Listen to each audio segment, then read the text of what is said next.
같이 기도하시겠습니다.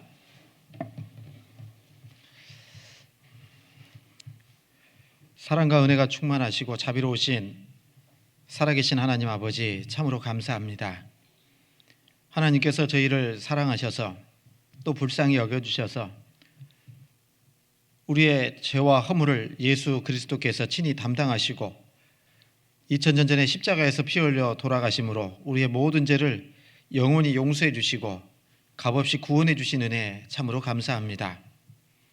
구원해 주셨을 뿐만 아니라 또 주님의 몸된 교회 안에 함께 거할 수 있도록 도와주시고 날마다 저희들의 삶을 지켜주시고 인도해 주시는 것 참으로 감사합니다. 주님 오실 날이 참으로 가까운 시대에 우리가 살고 있음을 잘 압니다. 주님 앞에 섰을 때에 참으로 잘했다 칭찬 얻을 수 있도록 이 땅에서의 삶을 항상 주님께서 지켜주시고 또 주님께 합당한 모습으로 온전하게 살아갈 수 있도록 인도해 주시옵소서. 이곳에 주님의 몸된 교회를 세워주시고 또 복음을 전케해 주신 것 참으로 감사합니다. 우리 경주교회를 통해서 이 지역에 아직까지 구원받지 못한 많은 영혼들 우리 교회를 통해서 구원받을 수 있도록 역사해 주시옵소서. 다음 한 주간 진행되는 대전도 집회를 통해서도 많은 영혼들 말씀 앞에 인도될 수 있도록 역사해 주시고 또 말씀을 통해서 모두가 다 구원받을 수 있는 귀한 은혜 더해 주시기를 원합니다. 이를 위해서 우리 모든 형제 자매님들 함께 기도하고 수고하고 희생하는 가운데 하나님의 귀한 영생의 열매가 풍성하게 나타날 수 있도록 도와주시고 또 말씀을 전하실 목사님에게도 영육간에 더욱 강건케 지켜주시고 지혜와 총명을 더해 주셔서 하나님의 귀한 말씀을 온전하고 담대하게 증거할 수 있도록 도와주시기를 원합니다. 또 모든 형편과 사정을 아시는 하나님, 우리 형제 자매님들 중에 또 여러 가지 시험과 고난과 핍박 속에 있는 분들 일일이 주님께서 함께 하셔서 능력을 주시고 힘을 주셔서 그 모든 어려움들을 잘 이겨낼 수 있도록 도와주시기를 원합니다. 육신의 질병으로 고통받고 있는 형제 자매님들 건강 더욱 온전히 회복시켜 주셔서 건강한 몸으로 주님과 복음 안에서 힘있게 살아갈 수 있도록 역사해 주시옵소서. 오늘도 귀한 주님의 말씀 앞에 나올 수 있도록 허락해 주신 것 감사합니다. 이 시간에도 우리가 마땅히 알아야 될 말씀들을 주님 깨닫게 도와주시고 이 말씀이 우리 마음 가운데 더욱 온전하게 새겨지고 또 힘이 돼서 남은 생에도 주님의 뜻과 영광 안에 온전히 살아갈 수 있도록 도와주시기를 원합니다. 부득이한 사정으로 이곳에 함께 참여하지 못한 우리 형제 자매님들도 어떤 형편에 있든지 또 어느 곳에 계시든지 항상 주님을 더욱 의지하고 또 있는 처소에서 주님을 더욱 기쁘게 드리는 삶을 살아갈 수 있도록 도와주시고 다음에는 함께 모여서 말씀으로 교제 나눌 수 있도록 인도해 주시옵소서. 마지막 때 우리 교회를 통해서 하나님의 귀한 복음을 국내뿐 아니라 전 세계에 힘있게 증거할 수 있도록 도와주신 것 또한 감사합니다. 특별히 우리 경주에서 함께 교제하고 후원하는 몽골 세린교육교회 주님께서 더욱 은혜와 사랑으로 축복해 주셔서 더 많은 영혼들이 구원을 받고 교회가 더욱 든든하게 세워질 수 있도록 인도해 주시고 이를 위해서 수고하시는 우리 이근종 선교사님과 그 가정 주님께서 함께 하셔서 아무 어려움 없이 복음을 전하고 교회를 세우는 그 일에 귀하게 쓰임받을 수 있도록 역사해 주시옵소서. 또한 전 세계에 참으로 낯선 환경 속에서 복음을 전하는 모든 선교사님들과 그 가정들 일일이 주님께서 기억해 주시고 또 힘 주시고 능력 주셔서 그 복음을 전하는 일에 더욱 힘쓰고 귀하게 사용될 수 있도록 역사해 주시옵소서. 오늘도 모든 시종을 오직 주 성령께서 함께해 주시길 원하며 주 예수님 이름으로 감사하며 기도드렸습니다. 아멘. 같이 성경 누가복음 2장입니다. 누가복음 2장 8절부터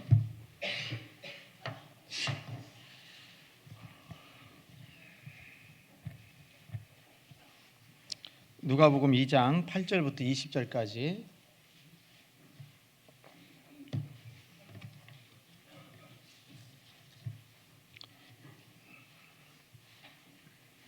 누가복음 2장 8절부터 제가 읽겠습니다. 신약성경 89페이지입니다. 신약성경 89페이지 8절부터 제가 읽겠습니다.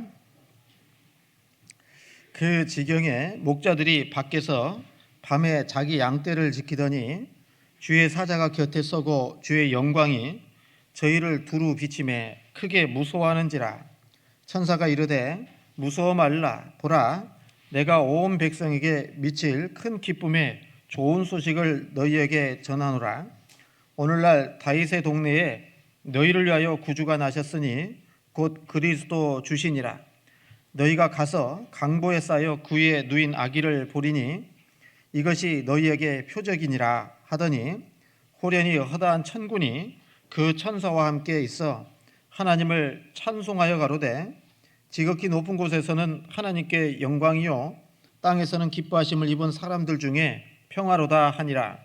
천사들이 떠나 하늘로 올라가니 목자가 서로 말하되 이제 베들레헴까지 가서 주께서 우리에게 알리신 바 이 이루어진 일을 보자 하고 빨리 가서 마리아와 요셉과 그 위에 누인 아기를 찾아서 보고 천사가 자기들에게 이 아기에 대하여 말한 것을 고하니 듣는 자가 다 목자의 말하는 일을 기이 여기되 마리아는 이 모든 말을 마음에 지키어 생각하니라. 목자가 자기들에게 이르던 바와 같이 듣고 본 그 모든 것을 인하여 하나님께 영광을 돌리고 찬송하며 돌아가니라. 여기까지요. 안녕하세요. 좌우 인사 한번 좀 나눠볼까요? 앞뒤 좌우. 사랑합니다. 안녕하세요. 네.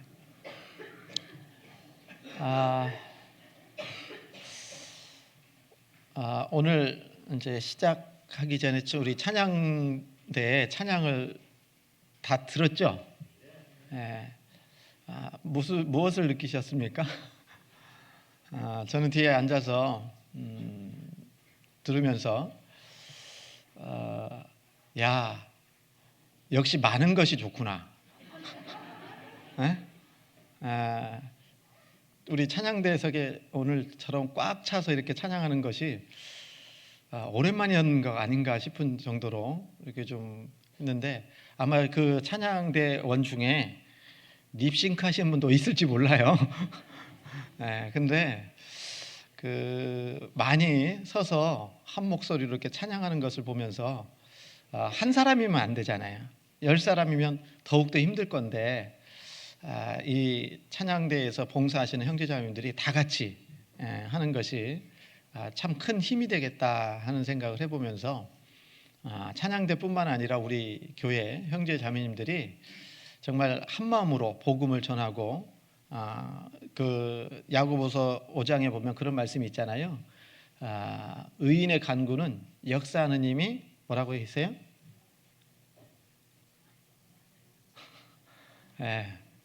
크니라 이렇게 생각할 수 있는데 의인의 간구는 역사하는 힘이 많으니라 그랬거든요. 그래서 하나님께서 많은 사람들이 함께 기도하고 함께 수고할 때 하나님의 능력이 많이 나타날 거다라는 생각을 더 하게 됐습니다.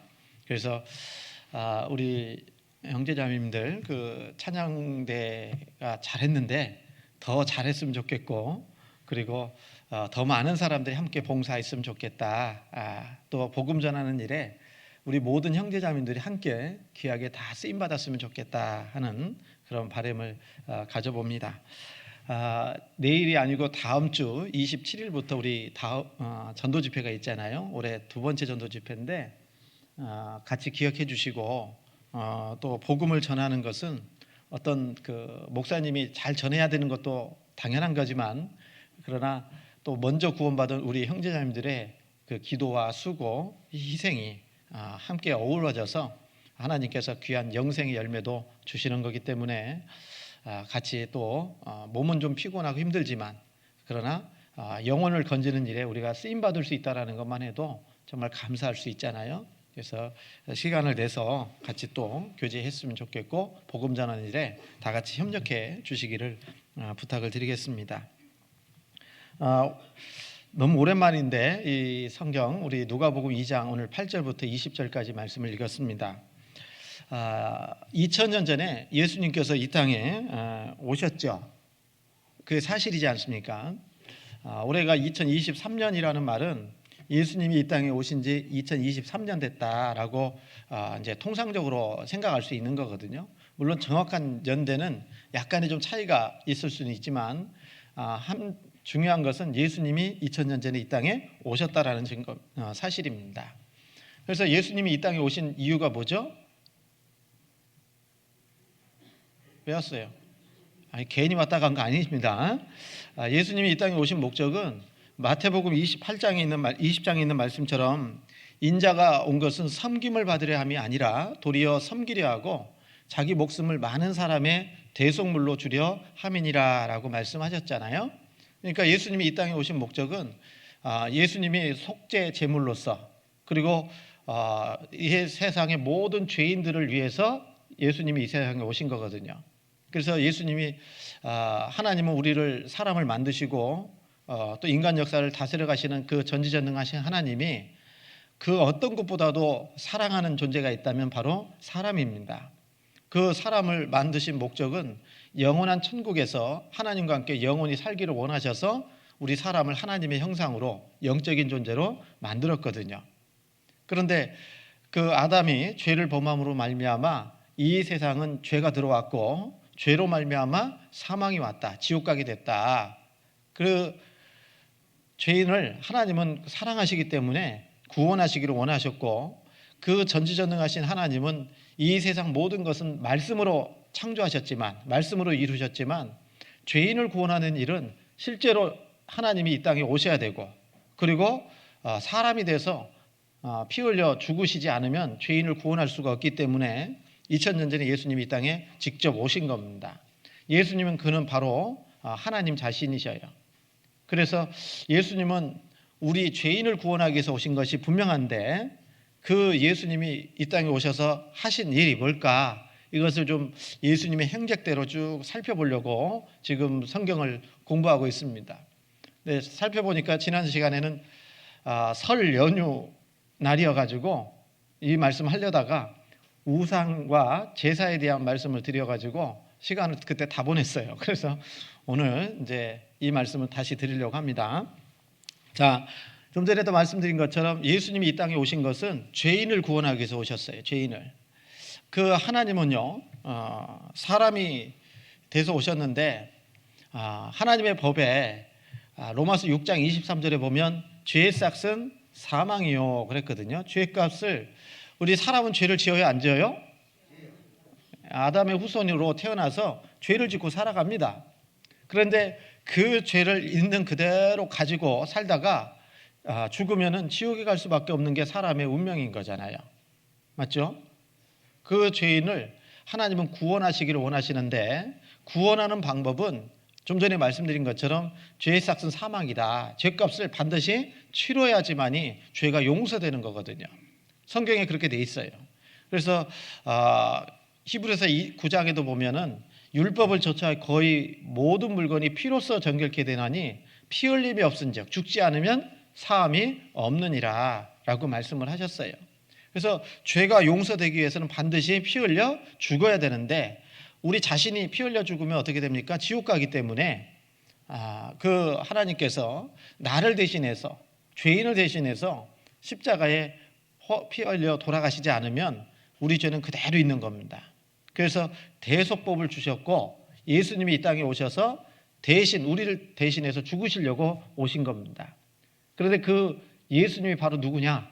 우리가 잘 알아야 돼요. 예수 믿는다 할 때 그 예수 믿는다는 것은 내용이 중요하잖아요. 그 내용이 뭐냐면 예수님이 과연 누구냐? 이걸 우리가 확실하게 해야 되는 거고 그 다음에 예수님께서 나를 위해서 하신 일이 무엇인가 이것을 알고 믿는 것이 예수 믿는 거거든요. 그런데 좀 전에 말씀드린 것처럼 예수님은 바로 누굽니까? 하나님 자신이십니다. 눈에 보이지 않는 하나님이 이 땅에 오셨다 그 말이에요. 로마서 9장입니다.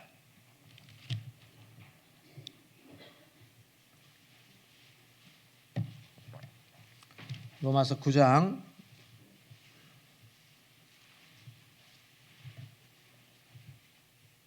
5절입니다.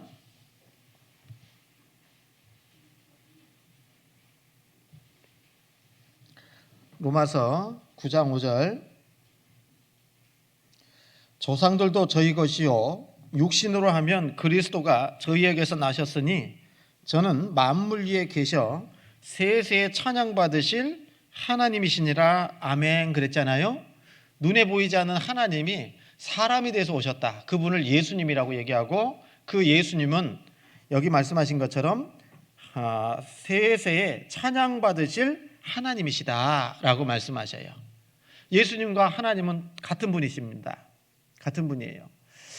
그 예수님이 사람이 돼서 오신 것이 분명하잖아요. 그런데 그 높고 거룩하신 하나님께서 죄인을 구원하기 위해서는 철저하게 낮아지지 않으면 안 돼요. 겸손해지지 않으면 안 돼요. 그래서 벌레와 고더기와 같은 사람의 모습으로 이 땅에 오신 거잖아요. 빌립보서 2장입니다. 빌립보서 2장 5절.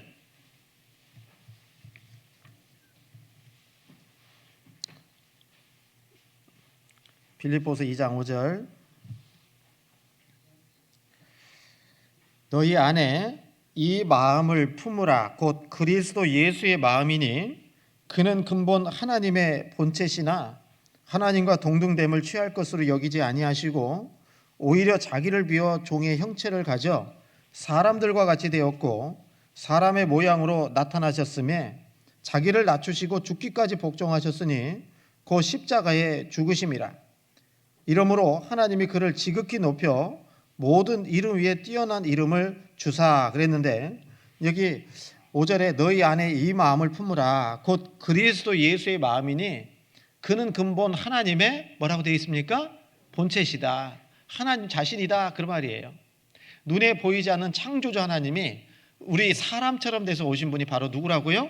예수님이시다.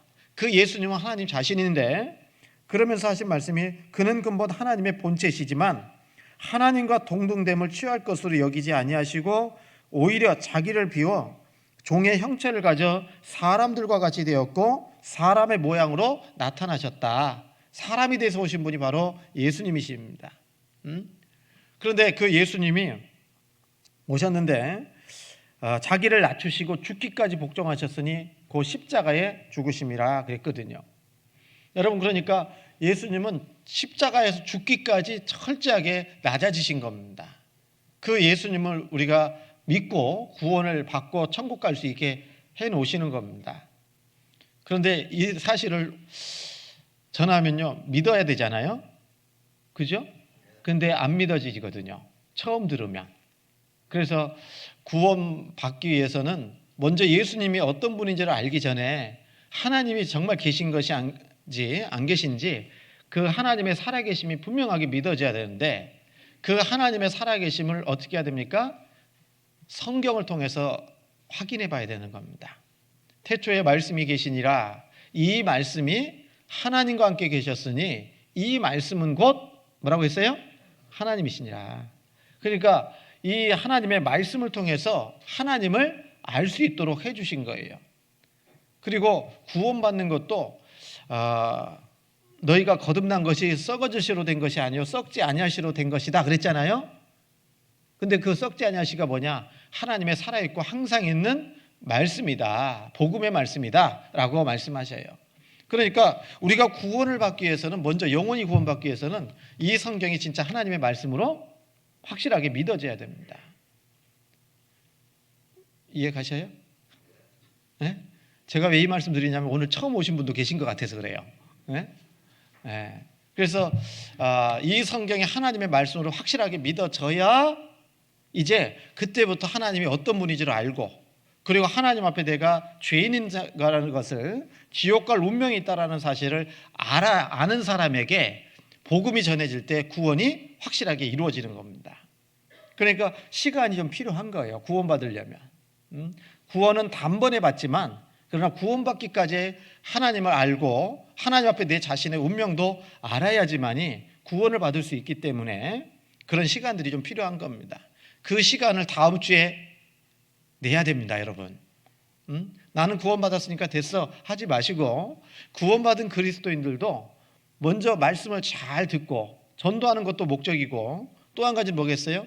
내가 받은 구원에 대해서 확증할 수 있는 그런 시간을 가져야 됩니다.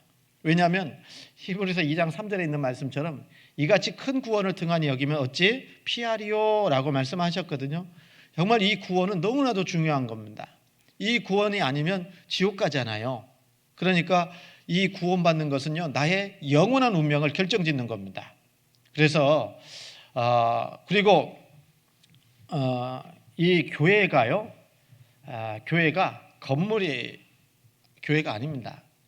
건물은 이제 성경에 이제 그런 말씀도 주셨는데 솔로몬이 성전을 지었고, 그리고 BC 586년에 바벨론에 의해서 남유다가 멸망할 때 이 솔로몬이 지은 제1성전이 완전히 파괴가 됐습니다. 성전은 뭡니까? 거룩한 집이라는 뜻이잖아요. 하나님이 거하시는 집을 얘기합니다. 그런데 그 하나님이 거하시는 집이 죄 때문에 바벨론에 의해서 그 남유다가 멸망할 때 완전히 멸망을 받은 겁니다. 그리고 나서 그들은 바벨론의 포로로 70년간 포로로 갔다가 다시 돌아오게 되고, 그 다음에 이제 두 번째 성전을 짓게 됩니다. 그런데 그 성전을 제2성전이라고 얘기합니다. 그리고 그 성전은 예수님 당시에까지도 있었습니다.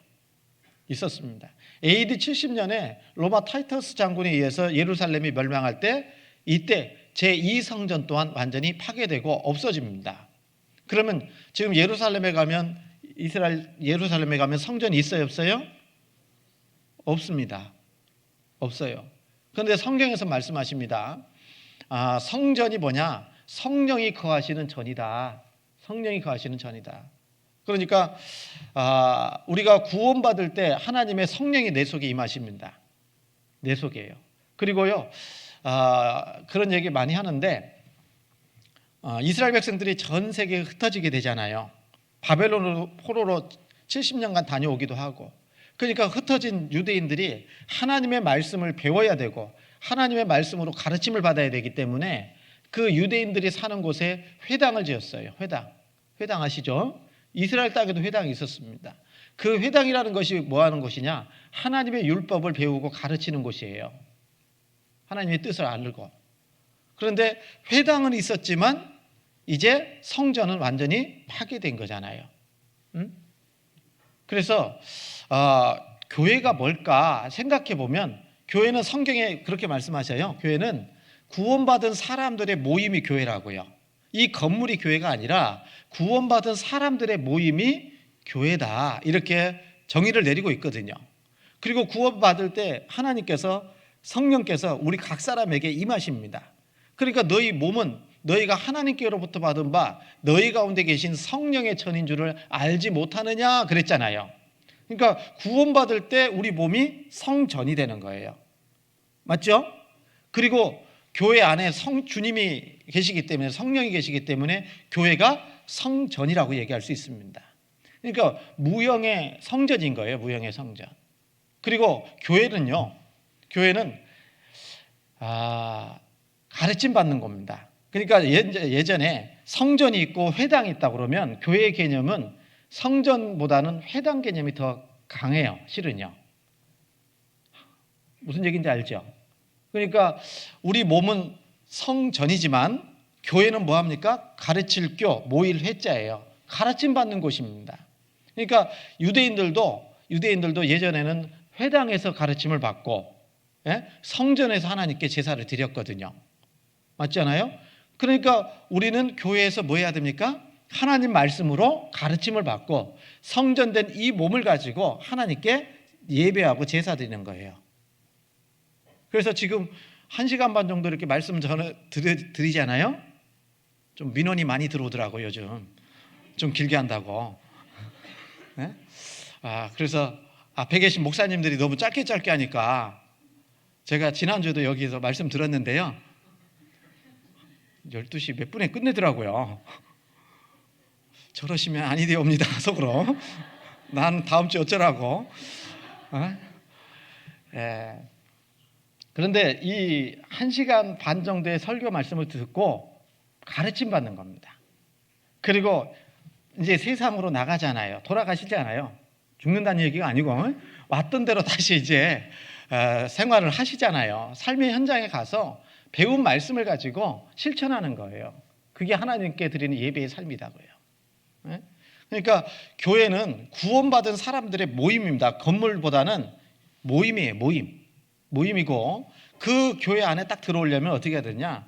구원을 받으셔야 돼요. 구원을 받지 않으면 교회당은 다녔어도 천국에는 못 갑니다. 구원받지 못하면. 그러니까 우리가 정말 교회 열심히 다니는 것보다 더 중요한 건 뭐라고 말씀드려요? 확실히 구원받았느냐, 지금 당장 죽어도 천국 갈 수 있는 믿음과 소망이 있느냐, 이걸 중요하게 여기는 거예요. 그래서 우리 형제자매님들 교회 오시는 거 참 감사한데 내 믿음을 더욱더 확실하게 확증하고 나는 이제 죽어도 천국 갈 수 있는 확신이 있습니다, 이런 마음 가운데 신앙생활을 하셔야 됩니다. 그렇죠? 그리고 그 교회가 존재하는 목적은 우리가 복음을 전해하려고 교회가 존재하는 겁니다. 그래서 너희는 가서 모든 족속으로 제자를 삼아 아버지와 아들과 성령의 이름으로 세례를 주고 내가 너에게 분부한 모든 것을 가르쳐 지키게 하라 라고 말씀하셨어요. 그래서 복음을 전하지 않는 교회는 죽은 교회입니다, 실은요. 그래서 복음을 활발하게 힘있게 증거함으로 영혼이 살아나는 그런 역사를 우리는 봐야 되지 않겠어요? 네? 그리고 그러기 위해서 내가 먼저 확실하게 구원을 받아야 된다라는 겁니다. 그래서 본인들이 우리 형제자매들께서 혹시 나는 구원이 불확실한데 그러면 저를 찾아오세요. 제가 구원을 확실하게 받게 해드리는 건 아니지만 도와드리려고는 하니까요. 여러분, 그래서 구원을 확실하게 받고 신앙생활을 하는 거, 이것이 이제 필요한 겁니다. 그리고 우리가 이제 예수님의 행적을 제가 공부하는 것은 예수님은 우리의 구원의 주일 뿐만 아니라 어떤 분입니까? 우리의 본이 되시는 모습이에요. 그래서 예수님께서의 그 3년 반의 공생의 삶은 이 땅에서 오셔서 예수님께서 행하신 그 모든 모습은 먼저 구원받은 우리에게 본이 되시는 거예요. 우리도 그것을 주님을 본받아서 살기를 원하시기 때문에 우리도 예수님의 모습을 통해서 교훈받고 또 그대로 살아보려고 노력도 하고 그렇게 해야 되는 겁니다. 맞죠? 그래서 오늘도 이 예수님의 이제 탄생의 모습 속에 지난 시간에 예수님이 어디에서 태어났다고요? 어디에서 태어났다고? 예? 죄송합니다. 제가 질문을 잘못했습니다. 지명이 어디냐고 물어본 건데 구유라고만 하시니까. 유다 베들레헴에서 탄생하셨잖아요. 그 유다 베들레헴에서 탄생하신 것은 구약 성경에 이미 미가서의 말씀을 통해서 예언해 주신 거거든요. 그래서 예수님이 유대 베들레헴 땅에서 태어나는 것은 하나님께서 예언에 대한 성취인 거예요. 그래서 예수님께서 유다 베들레헴에서 태어나셨는데 그때 이제 원래 이 예수님의 육신의 어머니 이름은 흔한 마리아 있잖아요. 네, 마리아입니다. 그리고 예수님하고는 전혀 상관없는 겁니다. 그런데 정혼한 남자 마리아의 남편 요셉 이렇게 돼 있잖아요. 요셉과 마리아, 이 사람들이 원래 살던 곳은 어디냐면 나사렛입니다. 갈릴리 호수 근처에 있는 동네 나사렛이라는 사람, 거기서 목수의 일을 했을 겁니다. 거기에서 이제 살다가 호적령이 발표가 됐어요. 호적을 하면은 이제 그 로마가 그때 당시에 이스라엘을 다스렸기 때문에 호적을 하게 된 것은 세금 징수의 이유도 있었습니다. 세금 징수, 원활하게 세금을 징수해야 되니까. 그래서 호적을 몇 번 했거든요. 호적을. 우리도 주민등록증 가지고 있죠? 없습니까? 없으면 간첩이잖아요. 네? 그래서 그러니까 우리는 이제 주민등록증도 있고 그러면요 세금도 내고 살아야 돼요. 네? 여러분, 그러니까 이제 호적령이 발표가 돼가지고 원래 호적은 어디로 가냐면 본적지로 가야 됩니다. 그러니까 마리아와 요셉이 다윗의 집 족속이다 이렇게 돼 있어요. 다윗의 후손이다 그 말입니다. 그렇기 때문에 다윗의 집안들, 유대 지파, 다윗은 어디에서 살았냐면 원래 유다 베들레헴이라는 그 지역을 분배받은 거예요, 실은요.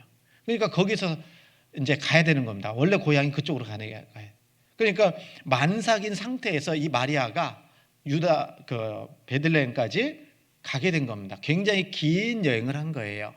그리고 이제 베들레헴에 도착했을 무렵에는 이제 가히 아이를 낳을 수 있는 때였던 것 같아요. 아이를 몇 달 만에 낳죠? 저는 안 낳아가지고 10달 만에 낳았잖아요. 만삭이 된 상태에서 이제 전국 각지에서 먼저 호정령이 발표됐으니까 다른 지역에서 살던 사람들도 유대 지파 사람들은 왔을 거 아니에요, 베들레헴으로. 그러니까 사람들이 많이 모여 있는 상태였기 때문에 들어갈 만한 집이 여관, 사관이 없었던 겁니다. 그래서 그런데 이제 아이는 출산을 했고 예수님은 탄생하셨고 그 가운데 이제 두실 곳이 없어서, 계실 곳이 없어서 그 구유에다가 뉘으신 상태였다. 이렇게 성경에 누가복음에 말씀하고 계시는 겁니다. 그때 유대 베들레헴 지경에 근처에 누가 있었냐면 목자들이 있었던 겁니다. 하나님께서 예수님의 탄생을 누구에게 먼저 알려주셨냐면 목자들에게 알려주셨어요.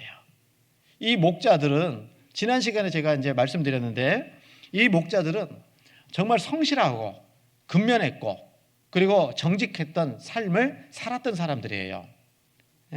이 목자가 자기 양을 지키는 것도 있지만 대부분요 목자는 가난한 사람들입니다. 그래서 부자들의 양을 대신 지켜주는 그런 역할을 했거든요.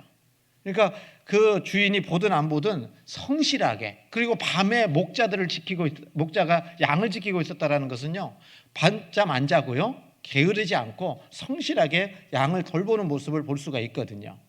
하나님은요 어떤 사람에게 하나님의 뜻과 비밀을 보여주십니까? 먼저는 구원받아야 됩니다. 그리고 또 한 가지는요 하나님께서 정말 하나님이 쓰시는 사람은 정직한 사람, 근면한 사람, 성실한 사람, 자기 일에 충성된 사람, 이런 사람들을 하나님이 쓰시는 거예요. 그래도 우리도 각자의 위치가, 역할이 다 있잖아요. 가정주부가, 우리 자매들 가정주부시죠? 물론 결혼 안 했으면 가정주부는 아니지만, 그런데 그럼 가정주부로서의 역할이 있어요, 없어요? 있거든요. 직장인들은 직장인으로서의 삶을 그 위치에서 살아야 되잖아요. 그래서 자기의 일에 성실하고 충성된 사람, 그런 사람들을 하나님이 쓰신다라는 것을 지난 시간에 우리가 좀 교훈을 받았어요. 오래됐지만 기억나십니까? 그렇게 말씀을 드리는 것 같아요. 그리고 여기 2장 누가복음 펴놨나요 혹시? 누가복음 2장 이제 8절에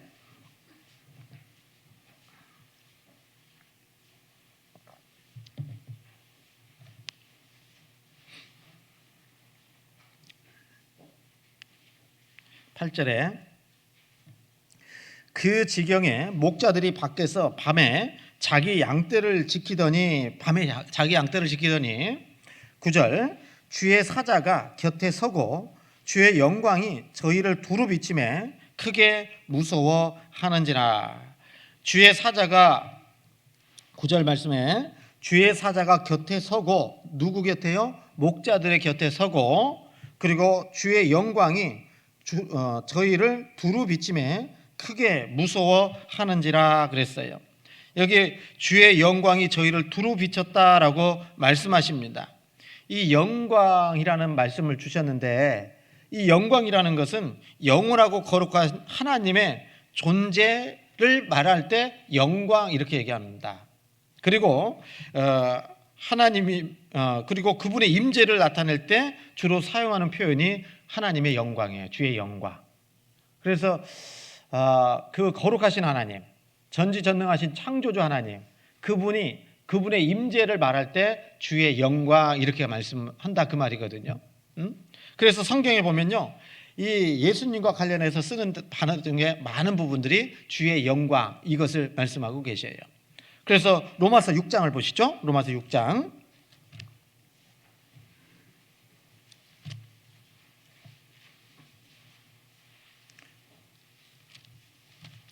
로마서 6장 4절에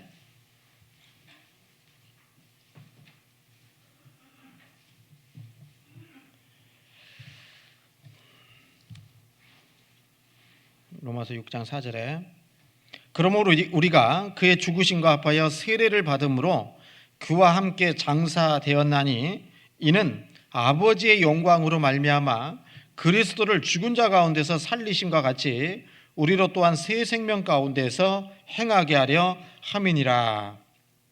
여기도 말씀하시잖아요. 그러므로 우리가 그의 죽으심과 합하여 세례를 받음으로 그와 함께 장사되었나니 그랬거든요. 침례를 가리킵니다. 여러분, 우리 구원받은 그리스도인들은요, 예수님과 함께 죽었어요, 안 죽었어요? 네? 예수님이 십자가에서 못 박혀 돌아가실 때 나도 함께 죽었다, 안 죽었다? 죽었잖아요. 네? 죽었습니다. 예수님이 십자가에 죽으실 때 나도 죽었어요. 연합되어 있는 겁니다. 그리고 예수님이 죽으시고 장사된 지 사흘 만에 부활하실 때 나도 부활할 겁니다. 그래서 예수님의 운명이 나의 운명으로 딱 바뀌는 거예요. 예수님이 죽으시고 부활하신 것처럼 나도 이제 죽고 부활하는 겁니다. 그것을 이제 표현하는 게 뭐냐면 침례식이라는 거예요. 침례. 그래서 침례할 때요, 물속에 들어가요, 안 들어가요? 엄청 저도 이제 간혹 침례를 줄 때 있는데 안 들어가려고 하는 사람들이 있어요. 간혹 무서워가지고 물이. 그래서 어떻게 해야 될까요? 이제 침례식 할 때요, 가끔씩 물어보거든요. 어떻게 넣어드릴까요? 어떻게 넣어드릴까요? 앞으로 넣어드릴까요? 뒤로 넣어드릴까요?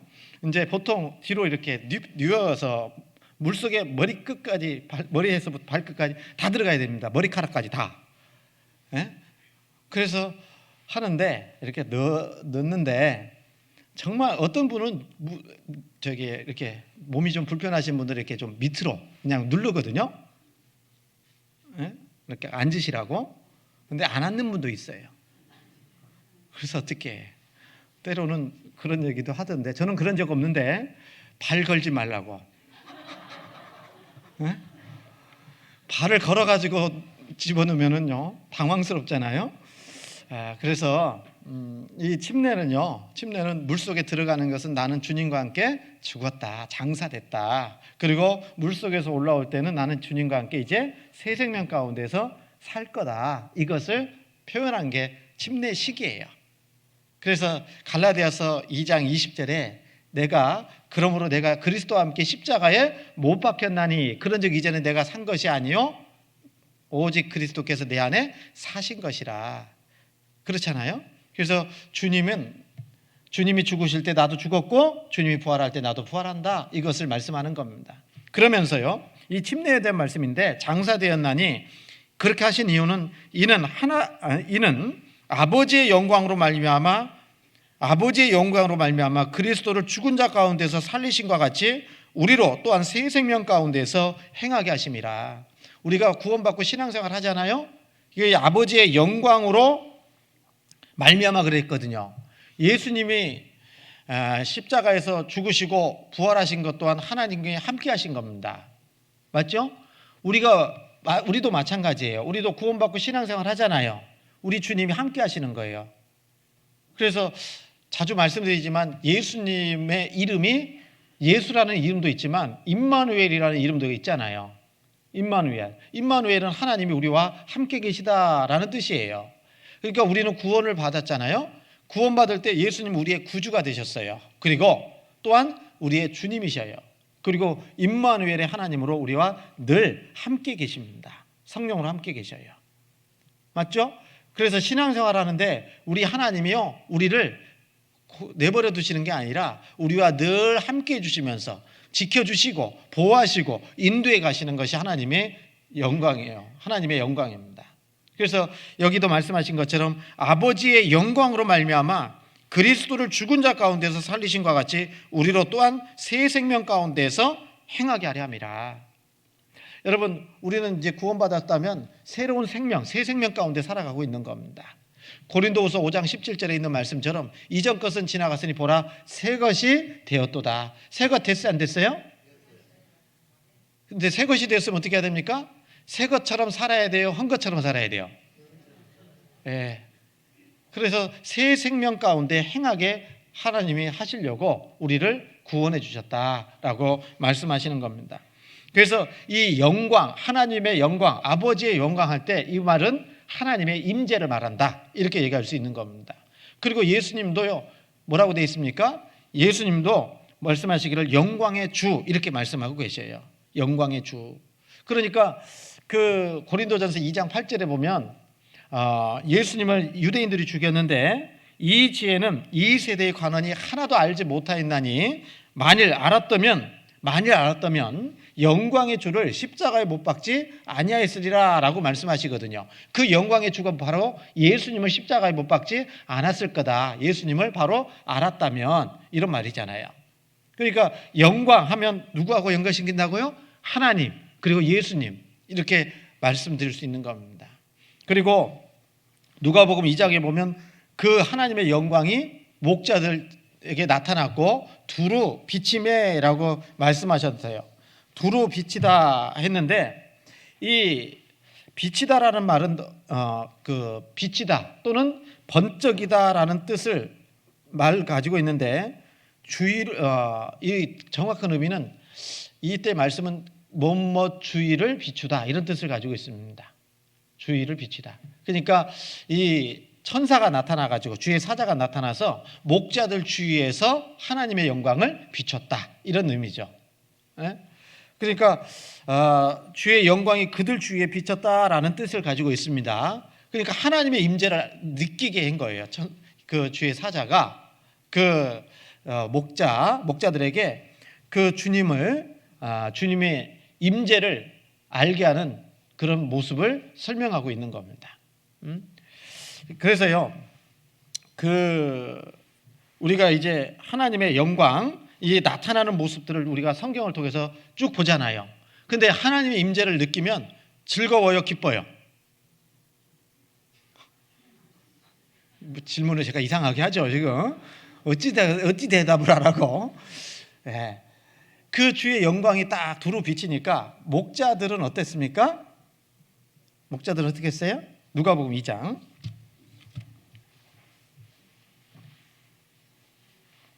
9절에 보면, 후반에 보면 어떻게 돼 있어요? 여기 보면 주의 사자가 곁에 서고, 9절에 주의 영광이 저희를 두루 비치매 크게 무수하는지라, 크게 무수했어요. 그래서 이 목자들의 반응은 하나님의 영광이 나타나고 하나님의 임재가 알 때 무서워한 겁니다. 두려워한 겁니다. 그러니까 이 하나님은요, 구약시대 성경도 보면 이 하나님을 딱 본다라는 것은 어떤 의미죠? 죽는 거잖아요. 죽는 거, 죽음이잖아요. 그래서 출애굽기 33장에도 보면 나를 보고 살 자가 없다라고 말씀하셨어요. 그리고 그 사사시대 때 보면 삼손의 부모님 아시죠? 삼손의 부모님 알아요, 몰라요? 아시잖아요? 봤어요? 네, 성경에 이제 삼손의 부모님이 나타나잖아요. 근데 먼저 그 삼손의 어머니에게 아들을 주실 것을 쭉 말씀하잖아요. 그래서 이제 삼손의 아버지가 우리 아이를 어떻게 주신다고 하는데 어떻게 기려야 되냐고 물어보기도 하고 그러잖아요. 그래서 주님의 그 임재를 알게 하는 그런 표시를 보여줬잖아요. 그때 가졌던 마음은 뭡니까? 죽을 것 같다고요. 죽을 것 같다고. 주의 사자인 줄 알았을 때. 그러니까 주님을 뵙는다라는 것은요, 직접 본다라는 것은 죽음을 얘기하는 거예요. 그러니까 주의 임재를 딱 알게 되면 첫 번째는 두려움입니다, 실은요. 이사야서 6장입니다.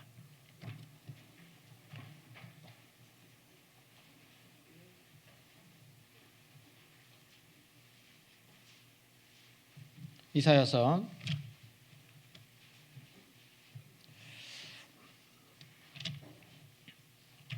6장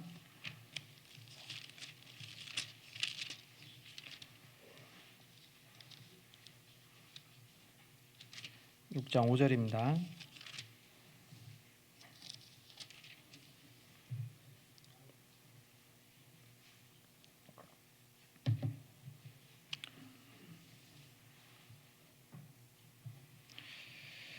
(6장 5절에) 같이 한번 읽겠습니다. 그때 내가 말하되 화로다 나여 망하게 되었도다. 나는 입술이 부정한 사람이요 입술이 부정한 백성 중에 거하면서 만군의 여호와이신 왕을 배웠음이로다. 이렇게 말씀하시잖아요. 그때 내가 말하되 화로다 나여 망하게 되었다. 이사야 선지자가 갖고 있는 말씀입니다. 하나님의 임재를 목격한 거예요. 그럴 때 한 말이 나는 망하게 됐다. 나는 죽게 됐다. 이런 얘기한 겁니다. 왜요? 하나님의 거룩하심 속에 자기 자신을 살펴보면 아무것도 아니거든요. 그렇지 않습니까? 여러분, 우리 구원받고 신앙생활 하는데도 있잖아요. 말씀을 가까이 하고 주님이 함께 한다는 것을 더 알게 되면 나의 죄된 본성들이 더 보입니다. 양심이 더 밝아지고요.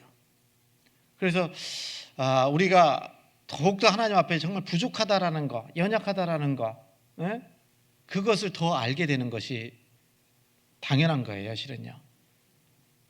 그렇지 않습니까? 이런 생각 가지고 있으면 안 되는데 나 정도면 괜찮구만. 이런 생각하면은요 하나님 앞에 정말 교만한 겁니다. 그리고 우리가 하나님을 알면 알수록 하나님 앞에 우리의 죄성이 더 드러나게 돼 있어요. 본성이 드러나게 돼 있습니다. 그래서 참 하나님 앞에 무릎 꿇을 수밖에 없는 겁니다. 여러분, 우리 집회하지만요, 집회 때 하나님의 살아계심을 딱 말씀드리고 하나님 앞에 나의 죄인됨을 쭉 말씀드리면 우리가 지옥 갈 수밖에 없는 죄인이라는 사실을 더욱더 알게 되잖아요. 그죠? 그리고 하나님 앞에 지옥이 실제라는 것을 알기 때문에 하나님 앞에 간절히 기도하지 않습니까? 하나님, 나 천국 가고 싶다라고. 그렇죠? 그런데 그런 마음이 안 된다라는 것은 하나님의 그 거룩하심과 살아계심을 믿지 못하니까 그런 거예요. 그래서 우리가 하나님의 임재를 생각하면 어떻습니까? 임재를 생각하면 우리는 정말 하나님 앞에 죽을 수밖에 없는 죄인이구나. 하나님 앞에 두려움을 가질 수밖에 없는 겁니다. 그래서 이 누가복음 2장에 나와 있는 이 목자들도 어떻게 됐습니까? 하나님 앞에 주의 영광이 저희를 두루 비치니까 어떻게 됐어요? 하나님 앞에 무서워하는 모습을 볼 수가 있는 겁니다. 그래서 누가복음 2장의 9절에 후반에 보면 크게 무서워하는지라 그랬어요. 무서워하는지라. 무서워하니까 그래 두려워하고 떨고 있는 그 목자들에게 10절에 보시면요. 누가복음 2장 10절입니다.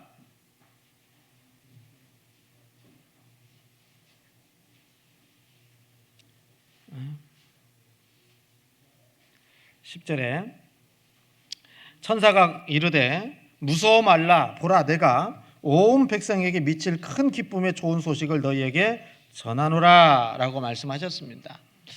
여기 한 가지 더 좀 생각해 볼 수 있는 게 뭐냐면요, 이 주의 사자가 그 목자들을 두루 이렇게 비췄다고 돼 있잖아요. 주의 영광이 나타났고. 그런데요, 그 주의 영광이 나타났을 때 목자들 바뀌었어요, 안 바뀌었어요? 모습이 바뀌었습니까? 안 바뀌었죠. 그대로지 않습니까?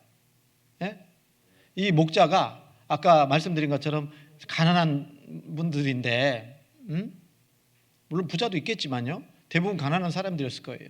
그런데 부자 됐습니까? 주의 영광이 나타났다고? 확 바뀐 게 아니잖아요. 하나님은 우리가 이런 모습을 보면서요, 정말 그 주의 영광이 목자들에게 두루 비친다고 하더라도 그 삶이, 그 환경이 확 바뀌는 건 아니더라. 오히려 무서워했다라고 말씀하고 계십니다. 그래서요, 제가 이제 우리가 주님을 만나잖아요. 구원받을 때 주님을 진짜 만났지 않습니까? 맞죠? 만났어요. 만나셨잖아요. 근데 확 바뀌었습니까? 뭐 경제적인 문제가 확 해결돼 버리고, 나는 키가 작아서 좀 컴플렉스였는데 키가 더 확 커지고, 얼굴이 조금 부족했는데 이렇게 싹 바뀌어가지고 됐습니까? 그런 거 없어요. 주의 영광이 우리에게 임한다 하더라도, 주님을 만난다 하더라도, 구원을 받았다 하더라도 삶이 한순간에 확 바뀌는 건 없습니다. 하나님은 우리에게 주시기를 원하시는 것이 이 세상적인 것이 아니라는 겁니다. 여러분, 하나님은요, 우리에게 정말 이 세상에 속한 부나 명예나 권세를 주시기를 원하는 것이 아니라 주의 영원한 영광 주시기를 원하는 겁니다. 주의 영원한 영광. 그래서 구원받고 나면 신앙생활 하는 가운데 상황이 확 바뀔 거라고 생각하시면 안 됩니다. 구원받은 이후에도 시간이 필요합니다. 확실히 구원받은 사람이 주님의 인격을 닮아가고 또 주님이 허락하신 그 시험을 이기는 것도 교회 안에 온전히 거하는 가운데 점점 신앙이 자라가는 가운데 바뀌어가는 거예요. 그렇지 않습니까? 그래서 고난 받고 있으면 고난 여전히 있을 수 있고, 여러 가지 경제적인 어려움이 있다면 그것 또한 여전히 가질 수 있습니다. 안 그랬으면 좋겠잖아요. 근데 경제적인 어려움이 있으면 하늘에서 한 1억 달이 돈다발이 몇 개 떨어졌으면 좋겠다고 그러잖아요. 안 그렇습니다. 안 줍니다. 여러분, 그래서 우리 구원받은 그리스도인들은 정말 우리 하나님께서 우리에게 정말 주시고자 하는 것은 영광이다. 주의 영광이다. 하나님의 영광이다. 이겁니다. 이 세상에 속한 것을 주시려고 하는 것이 아니라 영원한 것을 주시려고 하는 것이다 라는 겁니다. 그래서 우리가 정말 하나님 앞에 정말 영원한 것을 위해서 살아가는 사람이 진짜 지혜로운 사람인 거예요. 왜? 하나님은 그걸 주시려고 하니까요. 마태복음 6장을 보겠습니다.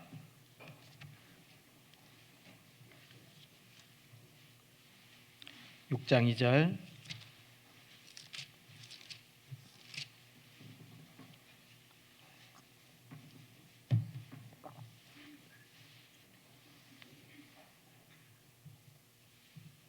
마태복음 6장 2절. 졸리실 것 같아서요. 한번 같이 읽겠습니다. 6장 2절입니다. 그러므로 구제할 때에 외식하는 자가 사람에게 영광을 얻으려고 회당과 거리에서 하는 것 같이 너희 앞에 나팔을 불지 말라. 진실로 너희에게 이르노니 저희는 자기 상을 이미 받았느니라. 여기 말씀하시는 것은 뭐냐면, 그러므로 구제할 때 외식하는 자가, 외식하는 게 뭐죠? 사람에게 영광을 얻으려고 하는 거예요. 사람 보여주려고, 사람에게 기쁨 얻으려고, 사람에게 칭찬 들으려고. 구제를 하는데 목적이 뭡니까? 사람에게 영광을 받으려고 하는 거예요. 이건 하나님 앞에 합당치 않은 거다 그 말이에요. 여러분, 저도 자주 말씀드리지만 교회 우리 형제자매들 신앙생활 하시는데요, 사람 보여주려고 신앙생활 하는 거 아니에요. 제 예를 들어서 우리 형제자매들 목사 얼굴 보려고 지금 신앙생활 하는 거 아니죠? 제가 칭찬 자주 해야 되지만, 그러나 사람인 목사의 칭찬 들으려고 신앙생활 하는 거 아니지 않습니까? 그죠? 다른 사람이 알아주지 않든 이것이 하나님께 영광이 되면 우리는 하는 거예요. 그게 합당한 겁니다. 그래서 여기도 말씀하신 것처럼 사람에게 영광을 얻으려고 회당과 거리에서 하는 것 같이 너희 앞에서 나팔을 불지 말라 그랬거든요. 그래서 자랑하는 것도 하나님 앞에 합당치 않은 거고요. 그래서 오른손이 하는 것을 왼손이 모르게 하라 라고도 말씀을 하신 겁니다. 그러니까 우리는 사람에게 영광 얻기 위해서 신앙생활 하는 거 아닙니다. 사람 보여주려고 하는 건 아니에요. 그러니까 알아주든 모르든, 사람이 알든 모르든 그냥 하시면 돼요. 몰라주면 하나님이 더 영광 주실 거고, 또 여기 말씀하신 것처럼 사람이 칭찬하면 이 하늘에서 영광과 상이 깎이는 거예요. 그렇죠? 우리 형제자매도 그러지는 않겠지만요, 내가 목사님한테 인사했는데 목사가 인사도 안 받아주더라, 나 싫더라, 이러면 안 된다 그 말이에요. 다른 데 보고 다른 분하고 교제하다 보면 좀 놓칠 수도 있잖아요. 근데 목사님 나만 싫어하는 것 같아, 이렇게 하시면 안 됩니다. 그것은 사람에게 영광 드리려고 하는 거하고 똑같은 모습이에요. 그래서 우리 하나님께서는 우리에게 이 세상적인 영광을 주시려고 하는 것이 아니라 뭘로요? 뭘로? 영원한 것을 주시기를 원하시는 겁니다. 그리고 우리 잘 아시는 말씀처럼 마태복음 6장 33절에 써 있잖아요. 그러므로 너희는 먼저 그의 나라와 그의 의를 구하라. 그리하면 이 모든 것을 너희에게 더하시리라. 먼저는 그의 나라와 그의 의를 구하면 됩니다. 하나님께서 나를 지켜주시고 내게 필요한 모든 것을 허락해 주실 것이라는 믿음을 가지고 먼저는 그의 나라와 그의 의를 위해서 살면 됩니다. 하나님은요, 우리가 굶어 죽도록 내버려 두시지 않습니다. 하나님의 뜻대로 살면요 다 해주십니다. 그거 믿으시죠? 그거 확실히 믿습니까? 그럼 그렇게 사시라 그 말이에요. 하나님의 나라와 그의 의를 구하면서 살아요. 그런데 때로는 그 믿음이 없어가지고 먼저는 이것부터 해야 되고 저것부터 해야 되고 그렇게 하다 보니까 하나님이 안 도와주는 거예요. 그래서 먼저 그의 나라와 그의 의를 구하는 삶을 살았으면 좋겠습니다. 그리고 우리가 또 그렇게 살다 보면 하나님이 도와주시고 그리고 그렇게 살아가는 것이 영원한 영광을 위해서 살아가는 우리의 모습이다라고 말씀드릴 수 있습니다. 그래서 하나님은 우리에게 영원한 것 주시기를 원해요. 이 세상적인 거 말고 잠깐 있다가 사라지는 그거 말고 영원히 없어지지 않는 그 영광과 상급을 주시기를 원하시기 때문에 우리 하나님 앞에 우리는 그것을 위해서 살아가는 것이 필요한 겁니다. 그리고 누가복음 아까 2장에 보면은요, 이제 천사가 메시지를 주죠. 목자들에게 10절부터 보시면 천사가 이르되 무서워 말라. 실로 좀 걸어놨나요? 예. 그러면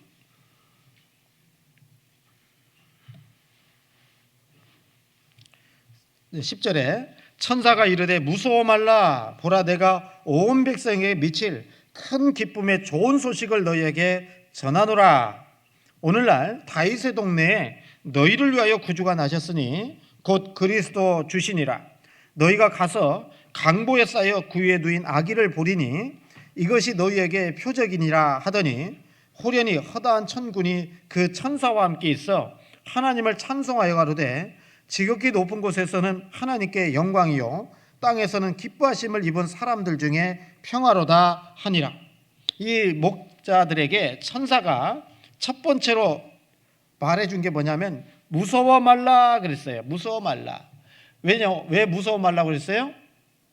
하나님의 임재를 딱 느끼는 순간 뭘 했다고요? 9절에 보면 무서워하는지라 그랬잖아요. 무서워하는 목자들에게 저희 천사는 무서워 말라 그랬어요. 무서워 말라. 두려워하지 말라라고 말씀해주고 있습니다. 여러분 우리도요 신앙생활 하는 가운데 또 살아가는 가운데 두려움이 생길 일이 있을 수 있잖아요. 없어요? 우리 신앙생활은요 깡으로 하는 거 아닙니다. 깡다구로 하는 거 아니에요. 네. 그래서 정말 우리 구원받고 신앙생활 하다 보니까요 참 연약하다는 거 더 많이 알게 된 것 같아요. 할 수 있는 게 아무것도 없다는 것도 더 알게 됩니다. 특히나 생명과 관련된 것은 정말 할 수 없다라는 거 더 알게 돼요. 예?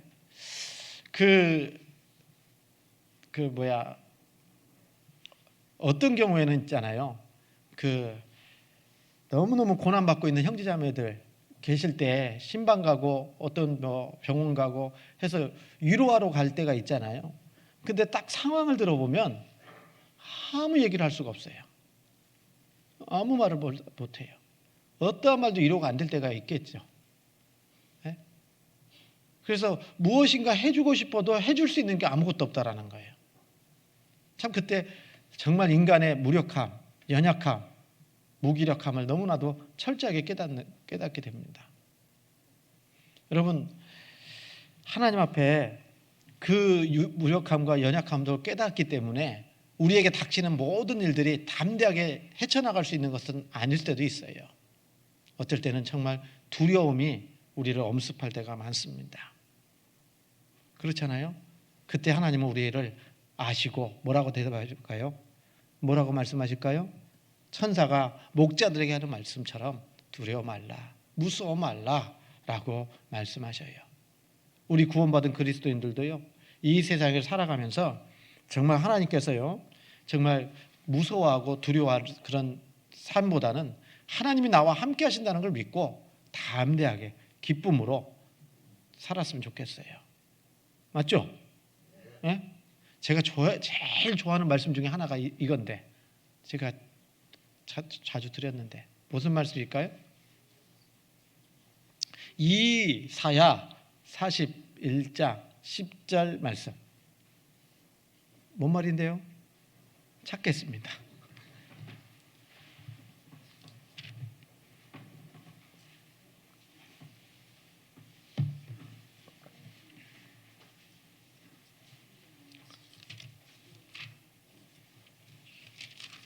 이사야서 41장 10절입니다.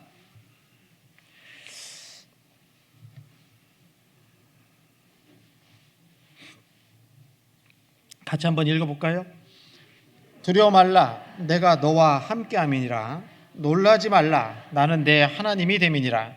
내가 너를 굳세게 하리라. 참으로 너를 도와주리라. 참으로 나의 의로운 오른손으로 너를 붙들리라.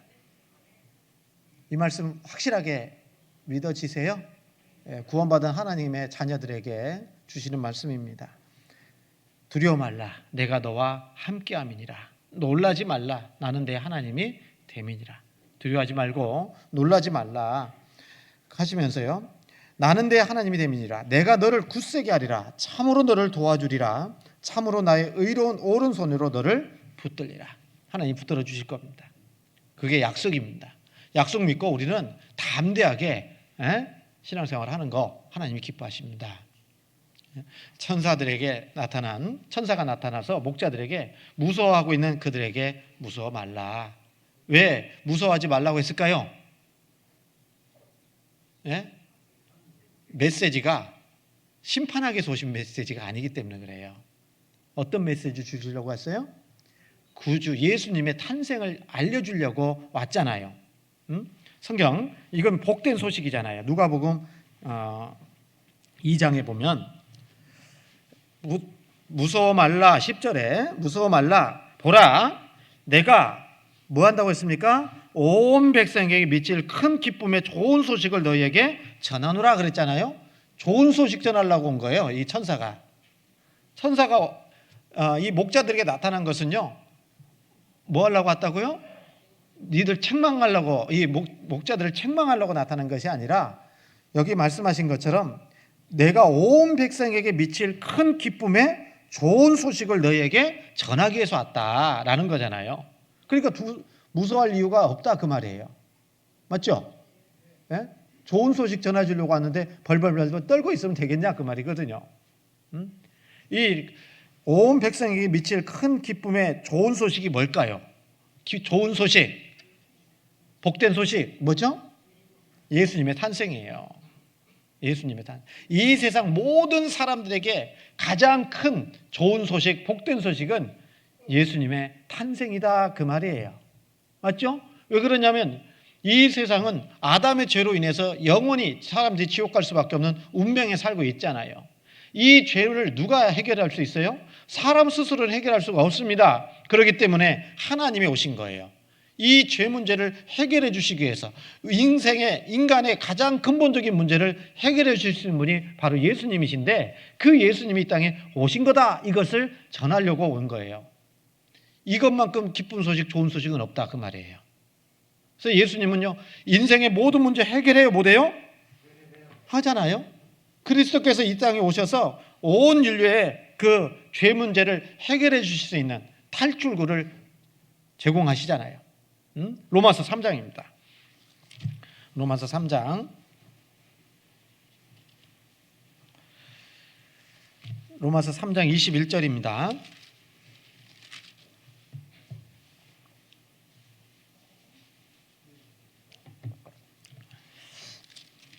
로마서 3장 21절 제가 읽겠습니다. 페이지 243페이지.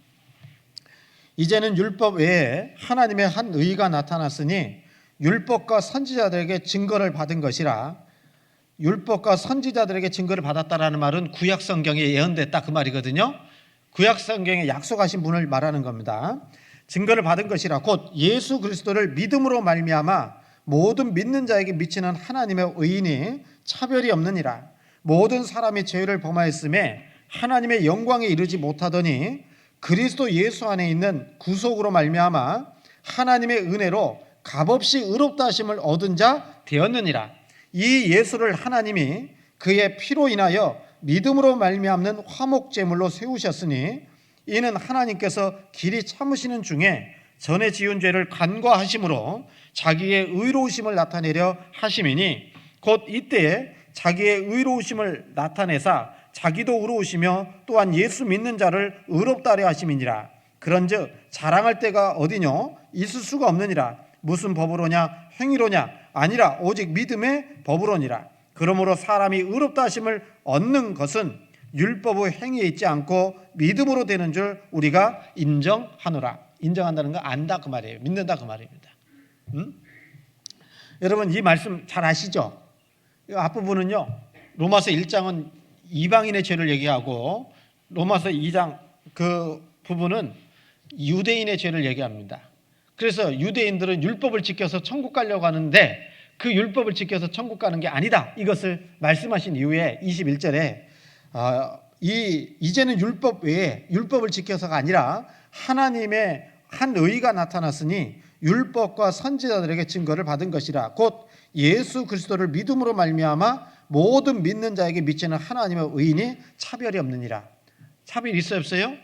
예수 믿고 천국 가는 것은 유대인이든 이방인이든 차별이 없이 다 주어지는 거예요. 이걸 전해준다고. 그래서 천사들이 이것을 알려주려고 목자들에게 나타났으니까 이것만큼 기쁜 소식 없잖아요. 예? 인생의 가장 큰 문제는 죄 문제거든요. 이 죄 문제를 예수님이 오셔서 해결해 준다. 그래서 예수 그리스도의 탄생을 알려주려고 하는 이 천사의 메시지, 복된 소식이잖아요. 온 백성에게 미칠 좋은 기쁨의 소식이다라고 얘기하는 겁니다. 그리고 또 여러분 인생에 있어서 가장 큰 난제는 뭐냐면 죄예요. 죄. 그렇죠? 또 한 가지는 죽음의 문제입니다. 죽는 거잖아요. 여러분 사람은 죽는 거 겁나요? 안 겁나요? 네? 그래서 로마 성경에 보면 히브리서인가요? 죽기를 무서워함으로 일생에 매여 종로로 타는 모든 자들을 도와주려 하심이라. 그렇게 말씀하셨어요. 죽기를 무서워함으로. 응? 왜요? 사람이요 구원받지 않으면 어떻게 돼? 당장 죽으면 어디 간다? 지옥 간다는 거 알기 때문에요. 죽음을 앞둔 사람들은 임종 직전에 얼마나 두려워하는지 모릅니다. 예? 그래서 이 하나님은, 예수님은 이 땅에 오셔서 뭐합니까? 죄 문제를 해결해 주시는 거예요. 죄 문제. 그러니까 죄 문제를 해결해 주실 분이 이 땅에 오시는 것을 전해러 온 거예요. 천사가. 그리고 그분이 바로 누구다고요? 주 그리스도시니라. 예수님이 바로 그리스도시다. 주님이시다. 이걸 우리에게 말씀드리고 있는 겁니다. 그래서 여기 그 그리스도라는 그 단어가요, 기름 부음 받았다라는 의미예요. 그리스도는. 그래서 그리스도인 그러잖아요. 그리스도인. 이 그리스도인 할 때는요, 기름 부음 받은 자 이런 의미도 가지고 있는 겁니다. 그래서 예수님은 그리스도인데 그 구약 시대 때 그 기름을 부어 가지고 그 일을 행하게 한 그 직분이 3대 직분이 있어요. 하나는 왕이고 하나는 선지자고 하나는 제사장이에요. 그러니까 제사장을 시킬 때에도 기름을 부어 가지고 제사장의 일을 하게 했고, 그리고 왕으로 기름을 부어서 왕의 역할을 하게 했고, 그다음에 아까 선지자, 이 선지자에게도 기름을 부어서 왕이 되게 했어요. 그 선지자 역할을 하게 했습니다. 그런데 이 3대 직분, 구약 성경에 나와 있는 그 사람들은요, 왕이나 선지자나 제사장 한 사람이 그걸 다 할 수는 없는 겁니다. 그래서 남유다 왕 중에 어떤 사람은요, 자기가 왕이잖아요. 근데 성전에서 제사 지내려고 하니까 막았어. 왕은 성전에 가서 제사를 지내면 안 되거든요. 근데 왕의 권력을 가지고 들어갔다가 문둥병이 걸려버렸습니다. 예? 하나님이 허락지 않은 겁니다. 근데 그리스도라는 예수님은요, 이 왕과 제사장, 선지자 이 3대 직분을 다 같이 가지고 계신 분이에요. 예수님이셔요. 그래서 그리스도라는 의미는 기름 부음 받았다. 예수님은 우리의 제사장이시죠. 대제사장이시죠. 예수님은 우리의 선지자시죠. 왜요? 하나님 말씀 전했잖아요. 하나님의 뜻을 전했잖아요. 그리고 예수님은 우리의 왕이시잖아요. 그분은 우리의 주님이셔요. 그래서 그리스도 주시니라 이렇게 말씀하고 있는 겁니다. 그래서 이 모든 문제를 해결하기 위해서 오시는 그 예수님은 우리의 주님이시고 그리스도이신 거예요. 아닌가요? 맞죠? 네, 우리 주님. 그리고 그리스도인은요, 교회 다니는 사람을 얘기하는 게 아니라 그리스도가 그 속에 살아 계신다 이런 뜻이에요. 그리스도가. 그래서 그리스도의 영, 성령, 하나님의 영 똑같은 존재를 얘기하는 겁니다. 성령님이셔요. 그래서 너희 안에 그리스도가 있지 않으면 하나님 앞에 합당한 구원받은 사람이 아니기 때문에 하나님이 천국 갈 수 없다라고 말씀하시는 겁니다.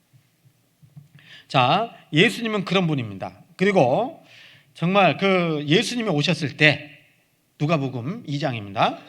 2장 전하노라 11절입니다. 오늘날 다윗의 동네에 너희를 위하여 구주가 나셨으니 곧 그리스도 주시니라. 구주가 나셨다. 곧 그리스도 주시니라. 여기 다윗의 동네입니다. 다윗의 동네 어딜까요? 예? 베들레헴입니다. 예? 그 우리 JMS에서 나오는 달발골, 월명동 그거 아닙니다. 예? 그게 아니라 베들레헴을 가리키는 거예요. 다윗의 동네 말씀하셨습니다. 거기에 다윗의 동네에 너희를 위하여 구주가 나셨으니 곧 그리스도 주시니라. 너희가 가서 이제 너희가 목자들이잖아요. 너희가 가서 강보에 쌓여 구유에 누인 아기를 보리니 이것이 너희에게 표적이니라 하더라. 지금까지는요, 이 목자들이 예수님 탄생한 그곳에 갔을 때에도 어디에 누워 있어요? 구유에 누워 있는 거예요. 그러니까 예수님 탄생 시점하고 그 다음에 목자들이 가서 이 예수님을 보는 시기는 얼마 차이가 안 나는 겁니다. 그죠? 그러니까 예수님의 탄생을 가장 먼저 본 사람은 물론 마리아나 요셉이 되겠지만 그 외에 목자들이 가장 먼저 본 거예요. 그 하나님 천사들의 지시를 듣고 가서 보게 된 겁니다. 그리고 나서 이 천사들이 찬양을 하는 겁니다. 13절에 보면 허련히 허다한 천군이 그 천사와 함께 있어 하나님을 찬송하여 가로되 뭐라고 찬송합니까? 지극히 높은 곳에서는 하나님께 영광이요 땅에서는 기뻐하심을 입은 사람들 중에 평화로다 아니라 그랬거든요. 예수님의 탄생을 말씀하시면서 지극히 높은 곳에서는 하나님께 뭐예요? 영광. 예수님의 탄생은 하나님께 대한 영광입니다. 그리고 이 땅에서는 기뻐하심을 입은 사람들 중에 뭐가 있어요? 평화예요. 평화. 예수님은 이 땅에 오신 목적이 뭡니까? 사람에게 평강 주시려고 오신 거예요. 평화를 주시려고 오신 거다. 그래서 여러분, 이 하나님께서 오신 것은요, 우리에게 큰 은혜잖아요. 예수님이 이 땅에 오신 건 은혜입니다. 그리고 예수님이 이 땅에 오셔서 하나님과의 지금 원수되어 있는 죄인들을 구원하는 것, 그것은 하나님께 영광이 되는 겁니다. 그러니까 다시 얘기하면 우리 교회를 통해서 또 말씀을 통해서 예수님을 통해서 한 사람 한 사람 구원받는 거 있잖아요. 그것은 하나님께 큰 영광이 됩니다. 그리고 우리 자신에게는요, 구원받은 사람에게는 뭐가 돼요? 하나님께 평화예요. 평화. 평강이 주어지는 겁니다. 맞죠? 맞죠? 그래서 우리가 하나님께 영광이 되는 것이 뭡니까? 구원받는 거예요. 우리 교회를 통해서 많은 사람들이 구원받아야 돼요. 그래야 하나님께 영광이 됩니다. 그렇죠? 그리고 구원받는 모습을 보면 먼저 구원받은 우리는요, 기뻐요?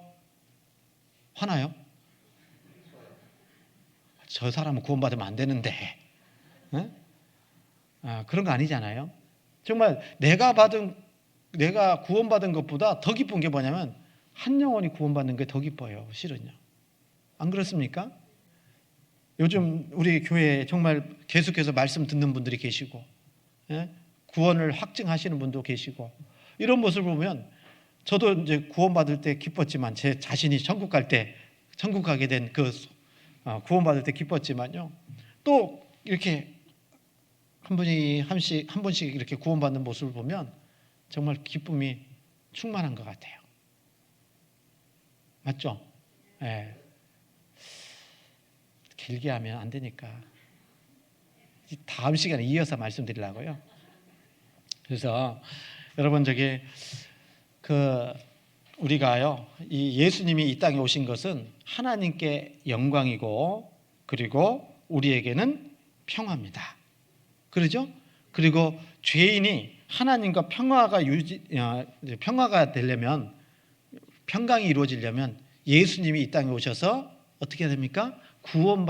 구원하신 사실을 내가 믿어야 돼요. 그래야 개인적인 평강이 이루어지는 겁니다. 예? 개인적인 평강이 이루어진 것을 하나님이 기뻐하시는 거예요. 그래서 다음 한 주간 우리 이제 열심히 또 기도하고 한 가운데 어떻게 해야 될까요? 열심히 좀 돌아보시고, 예? 하나님께 영광이 되려면, 우리 교회를 통해서 하나님께 영광이 되려면 부지런히 전도해야 될 거 아니에요? 그리고 3월 27일부터 있는 집회에 많은 사람들이 와서 많은 사람들이 구원받음으로 하나님께 영광이 될 수 있는 그런 모습으로 살았으면 좋겠어요. 맞아요? 예, 그래서 그렇게 했으면 좋겠습니다. 나머지 부분은 지금 오늘 50% 했거든요, 지금. 그래서 1시를 넘길 것 같아서 빨리 다음에 드려도 되니까 말씀을 드리려고 하고요. 어쨌든 우리 집회를 위해서 같이 기도해 주시고 또 참여해 주시고 그랬으면 좋겠어요. 기도하겠습니다. 저희를 사랑하시는 하나님, 참으로 감사합니다. 하나님께서 저희 영혼을 사랑하셔서 주님의 귀한 보혈로 구원해 주시고, 또 교회 안에서 함께 말씀으로 저희들을 양육해 주시는 것 감사합니다. 주님 앞에 섰을 때에 참으로 잘했다고 칭찬 얻을 수 있도록 주님이 이 땅에서의 삶을 항상 지켜주시고 인도해 주시옵소서.